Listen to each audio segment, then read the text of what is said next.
Pozdrav svima, Ponteroso sa Yu-Gi-Oh! Planeta ovdje i ovim videom danas započinje novi val naših videa na našem YouTube kanalu kojemu ćemo se truditi kroz nadolazeće mjesece otvoriti što više Yu-Gi-Oh! Proizvoda.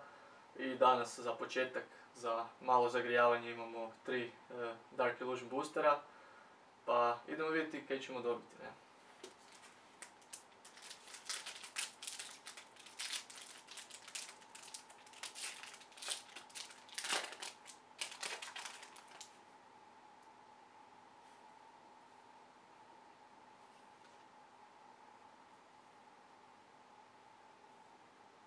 Rare Spiral Gear Drone i Super Rare Paleozoic Anomalocaris za početak.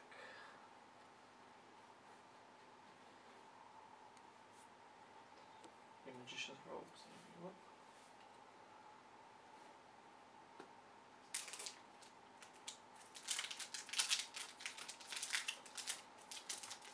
Neću čitati sva imena karata s obzirom da mislim da jednostavno nema potrebe. Evo i druge promo karte iz ovog seta. Triamid Cruiser i Lunalight Perfume Super Rare.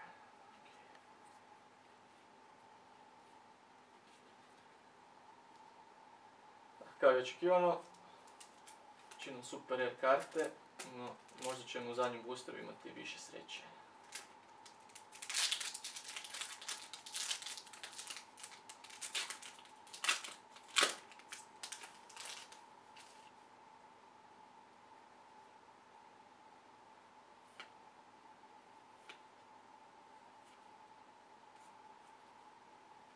I Pot of Desires! Je li to moguće? Najskuplja karta ovog seta, najvrijednija, najbolja karta koju smo mogli povući u prvom videu. Ovo je čudo. Evo ga, vi ste svjedoci. Vi ste svjedoci. Ali tko bi mislio da ćemo povući najbolju kartu koju smo mogli dobiti. Ovo je nevjerojatno. Evo, stvarno. Evo ljudi, s ovim ću završiti video. Evo, mislim da je ovo najbolji poticaj da se pretplatite, da gledate naše videe u budućnosti, jer ako je ovo bio početak, zamislite samo kako ćemo nastaviti. Evo, Ponteroso se odjavljuje, pretplatite se na naš kanal, budite blizu Yu-Gi-Oh! Planeta i vidimo se ubrzo. Pozdrav!